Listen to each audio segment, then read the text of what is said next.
ইউনেস্কোৰ বিশ্ব ঐতিহ্য ক্ষেত্ৰৰ তালিকাত অন্তৰ্ভুক্ত হোৱাৰ দিশে চৰাইদেউ মৈদাম অসমত আহোম ৰাজত্ব কালৰে চৰাইদেউ মৈদাম ক্ষেত্ৰক বিশ্ব ঐতিহ্য ক্ষেত্ৰ ঘোষণাৰ বাবে জনোৱা ৰাজহুৱা আহ্বান দীৰ্ঘদিনীয়া ভাৰতৰ ইতিহাসত প্ৰথমবাৰৰ বাবে প্ৰগতি মৈদানৰ ভাৰত মণ্ডপমত অনুষ্ঠিত হৈছে বিশ্ব ঐতিহ্য সভা কাইলৈ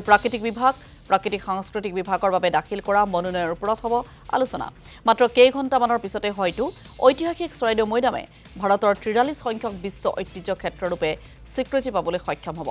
অসমৰ কাজিৰঙা মানস অভয়াৰণ্যৰ পিছতে তৃতীয় বিশ্ব ঐতিহ্য ক্ষেত্ৰ হিচাপে স্বীকৃতি লাভৰ দিশত চৰাইদেউ মৈদাম ইতিমধ্যে নতুন দিল্লীত উপস্থিত হৈছে মন্ত্ৰী নন্দিতা গাৰ্লুছা আৰু বিধায়ক ধৰ্মেশ্বৰ কোঁৱৰ কাইলৈৰ দিনটোৰ বাবে উৎকণ্ঠিত হৈ আছে অসমৰ প্ৰত্নতাত্ত্বিক বিভাগ কেন্দ্ৰীয় পুৰাতত্ত্ব বিভাগৰ লগতে অসমৰ জনসাধাৰণো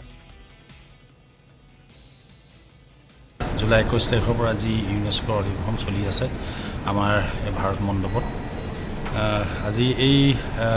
অধিৱেশনৰ মাজভাগত অৰ্থাৎ অহাকালিলৈ 26 তাৰিখৰ দিনাখন আমাৰ কিছু হেৰিটেজৰ নাম ঘোষণা কৰাৰ কথা আৰু প্ৰথম ভাগতে কাইলৈ দিনটো প্ৰথম ভাগতে আমাৰ ভাৰতৰ একমাত্ৰ সাংস্কৃতিক যি আমাৰ ৱৰ্ল্ড হেৰিটেজ পাবলগীয়া আছে বিশ্ব ঐতিহ্য ক্ষেত্ৰ হিচাপে পাবলগীয়া সম্ভাৱনাপূৰ্ণ সম্ভাৱনা থকা আমাৰ চৰাইদেউ মৈদামে প্ৰথম স্থানেই পাব বুলি আমি সম্পূৰ্ণ আশাবাদী গতিকে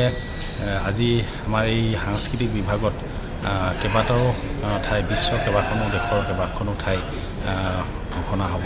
গতিকে আমি সম্পূৰ্ণ আশাবাদী যে আমাৰ চৰাইদেউ মৈদামে আজি কাইলৈ আগবেলাৰ ভিতৰতে আমি বিশ্ব ঐতিহ্য ক্ষেত্ৰত আমি ভুমুকি মাৰিবলৈ সক্ষম হ'ম